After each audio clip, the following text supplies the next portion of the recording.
రాష్ట్ర ప్రభుత్వానికి వ్యతిరేకంగా ఆశా వర్కర్లు ఆందోళన చేస్తున్నారు. రోజు రోజుకి ప్రభుత్వం మీద వ్యతిరేకత పెరిగిపోయింది. ఇప్పటికే నిరుద్యోగులంతా రోడ్డెక్కి ఆందోళన చేసేటువంటి పరిస్థితి కనిపిస్తుంటే, మరోవైపు ఆశా వర్కర్లు, అంగన్వాడీలంతా కూడా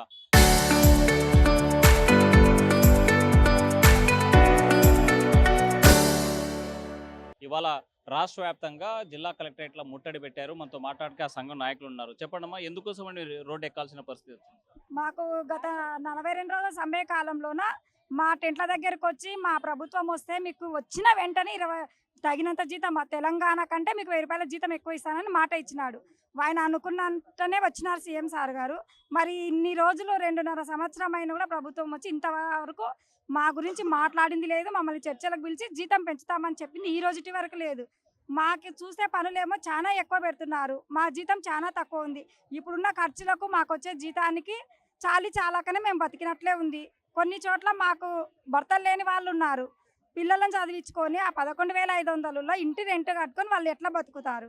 మాకైతే అర్థం కావడం లేదు. చంద్రబాబు నాయుడు మా ఆడపిల్లలు అంటారు. మేము ఆడపిల్లలా కానొస్తలేమేమో ఈరోజు. మళ్ళీ ప్రభుత్వం వచ్చి ఇన్ని రోజులైనా మా గురించి ఆలోచన చేసే టైం ఉందో లేదో సార్ గారికి మాకు అర్థం కావడం లేదు. కాబట్టి మేము ఈరోజు రోడ్డు ఎక్కాల్సిన పరిస్థితి వచ్చింది. మా ఆశా వర్కర్లు చేసే పని ఏంటి అమ్మా అసలు? సార్ మాది సార్ ఆశా వర్కర్లకి 24 అవర్స్ వర్క్ ఉంటుంది సార్. అంటే మినిమము గంట రెస్ట్ కూడా లేకుండా ఉన్నటువంటి పరిస్థితుల్లో మేము వర్క్ చేస్తూ ఉంటాము.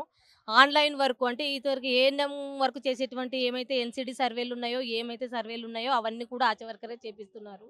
ఆశా వర్కర్కే ఉంది. పొద్దున లేచిన దగ్గర నుంచి రాత్రి పడుకునేదాకా, లేక రాత్రి కూడా నిద్ర లేకుండా కూడా వర్క్ చేసినటువంటి కాలాలు ఉన్నాయి సార్ ఆశా వర్కర్స్కి. కనీసం ఈ కాలంలోన ఆశాకి లీవ్ లేని వర్కర్ ఎవరైతే ఉన్నారంటే ఈ కాలంలోనే ఒక ఆశా వర్కర్ మాత్రమే ఉంది. గత 7 సంవత్సరాల కింద గత ప్రభుత్వంలో పెరిగిన జీతాలు తప్ప మాకు ఇంతవరకు ₹1 కూడా పెంచింది లేదు. పని అయితే వర్క్ అయితే చాలా చెప్తున్నారు. ఆన్లైన్ వర్క్ చేపిస్తున్నారు. అన్ని ఏ టు జెడ్ వర్క్ ఎవరెవరు ఏ టు జెడ్ వర్క్ ఏమేమి చేయిస్తారు? ఎన్సిడి సర్వేలు మాతోనే చేయిస్తున్నారు. తర్వాత ఫీల్డ్లో తిరిగేసినటువంటి వాళ్ళు కూడా మాతోనే చేపిస్తున్నారు. ముఖ్యంగా ఎన్సిడి హరాస్మెంట్ ఆన్లైన్ వర్క్ ఏదైతే ఉందో దానికి రకంగా అన్ని లెప్రసీ సర్వే, మిగతా ఏమేమైతే ఏఎన్ఎం వర్క్ చేసేటువంటి సర్వేలు అన్నీ కూడా మాతో చేయిస్తున్నారు. అంటే ఇప్పుడు ఈ జీతం ఇచ్చే సమయంలో పని చేయడానికి మీకున్న ఇబ్బంది ఏంటి? పని చేయాలి కదా. పని చేయాలంటే పని కల్పించినారు ఒకటే. ఇప్పుడు పని అయితే చాలా ఎక్కువ శాతం పని చేపిస్తున్నారు. కానీ పని చేపించినంత దానికి మాకు వేతనం కనీసం కూడా వేతనం కూడా ఇవ్వాలని చెప్పి మేము కోరుతా ఉన్నాము. ఇప్పుడు ఇచ్చేటువంటి 10,000 పనికి ₹10,000 వేతనానికి మా దగ్గర చాలా పనులు చేయించుకుంటున్నారు వాళ్ళు. అంటే కేంద్ర ప్రభుత్వం నుంచి వచ్చేటువంటి వర్క్ అయితే ఆన్లైన్ వర్క్ కానివ్వండి, ఇక్కడ రాష్ట్ర ప్రభుత్వం నుంచి వచ్చేటువంటి ఆన్లైన్ వర్క్ కానివ్వండి, తర్వాత ఏఎన్ఎంకు చేసేటువంటి వర్క్ కూడా మాతోనే చేయిస్తున్నారు. రోజుకి టార్గెట్లు పెడుతున్నారు. రోజుకి 50 ఐడీలు చేయాలి ఖచ్చితంగా అంటున్నారు. ఎన్సిడి సర్వేలు అంటే ఓటీపీల ద్వారా చెప్పించే పని చేస్తూ ఉన్నారు. చాలా మంది ఇళ్ళ దగ్గర పోతే కొంతమంది ఉండరు. దాని దగ్గర ఇదవుతుంది. మాకు చాలా అవస్థలు ఉంది. 24 అవర్స్ ఎన్సిడీలకి మీదనే డిపెండ్ అయి తిరుగుతూనే ఉంటాము. అంటే చాలని జీతాలతో మీ జీవనం ఎట్లా గడుపుతున్నారు? చాలని జీవితాలతో చూడండి. మాకు ఉన్నది ఇప్పుడు వచ్చే 10,000లోన ₹5,000 రెంట్ లేనిదే ఇల్లు రావట్లేదు. రెంట్ హౌస్ ఉన్న 5,000లోన మరి పిల్లల్ని చదివించుకోవాలా, మేము తినాలా, చేయాలా. తర్వాత అందులో కూడా మేము ఏమైతే డెలివరీ కేసులకి, ట్యూబెక్టమ్ కేసులకి అని పేషెంట్ తీసుకుపోయే దానికి కూడా ఖర్చులు అవుతున్నాయి. అంటే మినిమం 10,000లోన 3,000, 2,000 దాకా కూడా 3,000 దాకా మాకు ఆటో ఛార్జీలే అవుతున్నాయి. దానివల్ల కూడా ఇబ్బంది అయితే వచ్చి 7,000లోనే మేము మళ్ళీ ₹5,000 రెంట్ తీసుకోవాలా. మాకు జీవనాధారం చాలా ఇబ్బందిగా ఉంది. అసలు చాలా అవస్థలు పడి వేరే గత్యంతరం లేక ఈ పనికి అలవాటు పడినాం కాబట్టి వేరే గత్యంతరం లేక మేము ఈ రకంగా చేల్చి అట్లే ఉంటున్నాము. ప్రభుత్వానికి అదే పనిగా కోరుతా ఉన్నాము. 7 సంవత్సరాల నుంచి ఏ కనీస వేతనం మేమైతే అడుగుతున్నామో దానికి కూడా ఇది చేయలేదు. కనీస వేతనం ఇంకోటి ప్రమాద బీమా సౌకర్యం కూడా కల్పించాలని చెప్పి చెప్తున్నాము. ఆ ప్రమాద బీమా సౌకర్యం అయితే కల్పించినారు. కానీ మేము అడిగినది 10 లక్షల ఎక్స్‌గ్రేషియా అడిగితే అది కూడా పెండింగ్‌లో పెట్టాల్సినటువంటి అవసరం ఉంది. తర్వాత ఆశా వర్కర్ చనిపోయినటువంటి ఆశా వర్కర్ ఎవరైతే ఉంటారో ఆశా వర్కర్‌కి మట్టి ఖర్చులు కూడా మేము అడగడం జరిగింది. సరే అని కొన్ని గతంలో ఇప్పుడు చంద్రబాబు నాయుడు వచ్చినటువంటి తర్వాత కొన్ని డిమాండ్లు ఒప్పుకొని హామీలు కూడా ఇవ్వడం జరిగింది.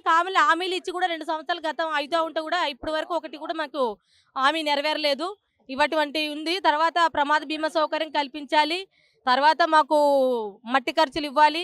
గ్రాట్యుటీ అడిగినాము. గ్రాట్యుటీ కూడా ఓకే అని చెప్పారు. కాకపోతే దానికి కూడా ఒక లిటిగేషన్ పెట్టేసి 1,50,000 మాత్రమే అని చెప్పేసి చెప్పడం జరిగింది. ఇవన్నీ ఇవన్నీ ప్రభుత్వం చేయాలని చెప్పి కోరుతా ఉన్నాం. మనతో మాట్లాడడానికి కొంతమంది ఆర్పీలు ఉన్నారు. చెప్పండమ్మా, చాలని జీతాలతో చేయాల్సిన పని ఏంటి? గత్యంతరం లేక ఇది చేస్తా ఉంటున్నారు. దీనికంటే ఉపాధి కూలికి వెళ్ళొచ్చుగా. సార్ మేము గత 20 సంవత్సరాలుగా ఆర్పీగా పనిచేస్తున్నాము మేమందరము. కానీ మాకు ఎట్లా ఉందంటే పని భారం ఎక్కువ ఉంది, జీతం అనేది తక్కువ. గత ఈ ప్రభుత్వం వచ్చినాక జనవరి నుంచి మాకు రావాల్సిన వేతనాలు ఇంతవరకు కూడా రాలేదు. మేము 2-3 సార్లు మా అధికారులకు వినతి పత్రాలు ఇవ్వడం ద్వారా ఈ మొన్ననే 2 మంత్స్ శాలరీ ఒకటి క్రెడిట్ చేసిండ్రు. చేసిన తర్వాత 6 నెలలు కానీ 2 నెలలు వేస్తే మిగతా 6 నెలలు అని అడిగితే ఏమంటున్నారు వాళ్ళు, వస్తవి మీరు ధర్నాలకు అలాంటి వాటికి వెళ్ళకండి అని చెప్తున్నారు. కాకపోతే మేము ఏమంటున్నామంటే ఇప్పుడున్న సిచ్యువేషన్లో ఈ ప్రభుత్వము మాకు అనేక రకమైన యాప్లు ప్లస్ ఆన్లైన్ వర్క్స్, ఓటీపీలతో కూడుకునే వర్క్స్ ఎక్కువ ఇవ్వడం జరుగుతుంది. దాని ద్వారా ఏమవుతుందంటే పొదుపు సంఘాలు చిన్న భిన్నంగా అయిపోతున్నవి. సభ్యులు మొత్తానికి ఏమంటారు, మాకు అసలు గ్రూపులే వద్దు, మాకు గ్రూపులతో పని లేకుండానే మేము లోన్స్ తీసుకొని కట్టుకోగలుగుతాము. కానీ ఏంది ప్రతిసారి ఓటీపీలు అంటే భయపడుతున్నారు. ఓటీపీల ద్వారా ఎందుకు భయం అవుతుంది, ఏది ఒత్తితే ఏమవుతుందో. సార్ మాకు కనీస వేతనం 26,000 ఇవ్వాలి, పనికి తగిన వేతనం ఇవ్వాలి, మమ్మల్ని ఆర్పీలుగా గుర్తించాలి, హెచ్ఆర్ పాలసీ కల్పించాలా, మాకు గ్రూప్ ఇన్సూరెన్స్ 10 లక్షలు ఇవ్వాలని మా మెయిన్ డిమాండ్స్. మనతో మాట్లాడడానికి కార్మిక సంఘం నాయకులు ఉన్నారు. అసలు వాళ్ళతో మాట్లాడదాం. చెప్పండి సార్, ఆల్రెడీ ఇప్పటికే అంగన్వాడీలో ఆందోళన చేశారు. మరోవైపు ఆశా వర్కర్స్ కూడా ఈరోజు ఆందోళన చేసే పరిస్థితి ఉంది. ప్రభుత్వం స్పష్టమైనటువంటి హామీలు ఇచ్చినప్పుడు కూడా ఎందుకోసం సిఐటిగా ఆందోళన చేపట్టారు? స్పష్టమైన హామీలు ఇంతవరకు ఇవ్వలే. ఈరోజు ఈ స్కీములన్నీ కూడా కేంద్ర రాష్ట్ర ప్రభుత్వాలకు సంబంధించిన స్కీములు ఇవన్నీ కూడా కేంద్ర ప్రభుత్వము కొద్ది పర్సెంటేజు, రాష్ట్ర ప్రభుత్వం కొద్ది పర్సెంటేజు ఇచ్చి ఈ స్కీములు నడుపుతున్నాయి. కానీ ఈ స్కీములకి సరైన కేంద్ర బడ్జెట్లో కానీ రాష్ట్ర బడ్జెట్లో కానీ తగినంత నిధులు కేటాయించడం లేదు. వాళ్ళకంతా ఇప్పుడు అంగన్వాడీలకి అంతా అన్ని కలుపుకుంటే 11,500 వస్తుంది. ఆశా వర్కర్స్కి 10,000 వస్తుంది. విఓఏలకి ఆర్పీలకి 8,000 వస్తుంది. అంటే మధ్యాహ్నం భోజనం వాళ్ళకి 6,000 వస్తుంది. వీళ్ళందరికంటే చాలని వేతనాలు ఇవన్నీ గౌరవ వేతనం ఉన్నట్టు ఉంటాయి. ఈ వేతనాలతో కూడా బతకలేరు. కానీ వాళ్ళకి పనులు మాత్రము చాలా పనులు ఉంటాయి. పని భారం విపరీతంగా పెరిగిపోయింది. మెంటల్ టెన్షన్ అయ్యి చాలామంది అంగన్వాడీలు ఆశా వర్కర్స్ మధ్య రాజీనామాలు కూడా ఇచ్చిపోతున్నారు. దీంతోపాటు ఏమిటంటే రాజకీయ వేధింపులు కూడా ఎక్కువైపోయినాయి. అంటే మేము ఎవరు అధికారంలోకి వచ్చినా వాళ్ళ ఆ పోస్టు ఆశా అంగన్వాడీ పోస్టులు ఖాళీ చేయించి దాంట్లో వాళ్ళ అనుయాయం చేర్పించాలని చెప్పి దుర్మార్గమైన ఆలోచన చేస్తున్నారు. అధికార వేధింపులు ఎక్కువైతున్నాయి. కాబట్టి ఇటువంటి వేధింపులు తట్టుకొని వాళ్ళు పనిచేస్తున్నారు. ఎందుకో పనిచేస్తున్నారు, ఏదో ఒక రకంగా ప్రజలకు సేవ చేయాలని చెప్పి ఆలోచనతో వాళ్ళంతా పనిచేస్తున్నారు. అటువంటి వాళ్ళకి కనీసం ప్రభుత్వ ఉద్యోగంలో గుర్తించాల్సిన బాధ్యత కేంద్ర రాష్ట్ర ప్రభుత్వాల పైన ఉంది. అందుకోసమే ప్రభుత్వ ఉద్యోగంలో గుర్తించాలా, లేకపోతే కనీస వేతనం 26,000 రూపాయలు ఇవ్వాలా, రిటైర్మెంట్ బెనిఫిట్స్ అన్ని రకాల రిటైర్మెంట్ బెనిఫిట్స్ ఇవ్వాలని చెప్పి ఈరోజు రాష్ట్ర వ్యాప్తంగా అన్ని కలెక్టర్ కార్యాలయం ముందు ధర్నా కార్యక్రమం చేస్తున్నాం. దీంతో ప్రభుత్వాలు దిగిరాకపోతే రానున్న కాలంలో చలో విజయవాడకి, అవసరమైతే చలో ఢిల్లీ కార్యక్రమానికి పిలిపివ్వడానికి సిద్ధంగా ఉన్నామని చెప్పి ఈ సందర్భంగా తెలియజేస్తున్నాం. ఫైనల్ గా చెప్పండి, కేవలం కార్మిక సంఘాలు ఉనికి కోసమే చేస్తున్నాయంటే?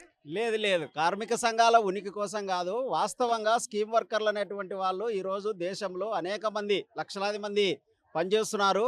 వాళ్ళు ఏవైతే ప్రభుత్వ పథకాలు ఉన్నాయో ప్రభుత్వ పథకాలని ప్రజల దగ్గరికి తీసుకోవడంలో కీలకమైనటువంటి పాత్ర పోషిస్తున్నారు. ఇప్పుడు ఆశాలు ఉన్నారు, వైద్య రంగంలో అనేకమైనటువంటి పనులు వాళ్ళు ఇల్లు తిరిగి వాళ్ళ ఆరోగ్యం గురించి ఆ రకంగా చేస్తున్నారు. అట్లాగే అంగన్వాడీలు ఉన్నారు, 4 రకాల డిపార్ట్మెంట్ వాళ్ళు చేయాల్సినటువంటి పనులు వాళ్ళు విద్యాబుద్ధులు నేర్పుతారు, ఆరోగ్యం గురించి చెప్తారు, అట్లాగే వాళ్ళకి పౌష్టికాహార లోపం రాకుండా చూస్తారు. ఆ రకంగా అట్లాగే పోలీస్ డిపార్ట్మెంట్ చూసేటువంటి చిన్నపిల్లలు అంటే యుక్త వయసు రానటువంటి వాళ్ళకి జరిగేటువంటి పెళ్లిళ్ళు ఆపుతారు. ఆ రకంగా అంగన్వాడీలు ఆ రకంగా కింది స్థాయిలో 4 డిపార్ట్మెంట్ చేసేటువంటి పనులు చేస్తారు. దానికి తోడు ఈరోజు SIR లేదంటే ఏదైతే మనకి డిపార్ట్మెంట్ ఉందో ఇప్పుడు పోలింగ్కి సంబంధించింది వాళ్ళు దాన్ని చేస్తారు. ఆర్పీలు ఉన్నారు, ప్రజల దగ్గరికి పోయి వాళ్ళు మోటివేషన్ చేసి ఆర్థికంగా ఇబ్బందులు లేకుండా ఉండడం కోసం వాళ్ళ దగ్గర ప్రజల దగ్గర డబ్బులు కలెక్ట్ చేసి ఆ రకంగా వాళ్ళు ఉపయోగపడుతున్నారు. అట్లాగే గ్రామీణ ప్రాంతాల్లో వెలుగులో పనిచేసే వాళ్ళు ఉన్నారు. మధ్యాహ్న భోజనం వాళ్ళు మనకి తిండి అంటే పిల్లలు చదువుకోవడానికి అవసరమైనటువంటి పద్ధతుల్లో వాళ్ళు ఆ రకంగా కష్టపడి పనిచేస్తున్నారు. పనికి తగిన వేతనము లేదు అనేటువంటిది మా డిమాండు. అందుకని ప్రభుత్వాలు ఈ మధ్యకాలంలో బడ్జెట్లో నిధులు తగ్గిస్తున్నాయి. కాబట్టి నిధులు పెంచాలి, అట్లాగే వీళ్ళని ప్రభుత్వ ఉద్యోగులుగా గుర్తించాలి, వీళ్ళ శ్రమను గుర్తించాలని చెప్పి మేము డిమాండ్ చేస్తున్నాం. ప్రభుత్వ పథకాలు కింది స్థాయిలో ప్రజల దగ్గరికి తీసుకొని పోవడంలో వీళ్ళు స్కీమ్ వర్కర్లు కీలకమైనటువంటి పాత్ర పోషిస్తున్నారు కాబట్టి వాళ్ళకు శ్రమకు తగినటువంటి వేతనాలు ఇచ్చే విధంగా ప్రభుత్వాలు చర్యలు తీసుకోవాలని చెప్పి మేము సిఐటిగా డిమాండ్ చేస్తున్నాం. ప్రధానంగా ఆశా వర్కర్లకి పనికి తగ్గ వేతనం ఇవ్వాలి, స్కీమ్ వర్కర్ల మీద పనిభారం తగ్గించాలి, అలాగే అంగన్వాడీలకు కూడా పనికి వేతనం ఇవ్వాలని చెప్పేసి కార్మిక సంఘాలు ఆశా వర్కర్స్ డిమాండ్ చేసేటువంటి పరిస్థితి. Video Chandrashekar, Hussain, RTV, Kurnool.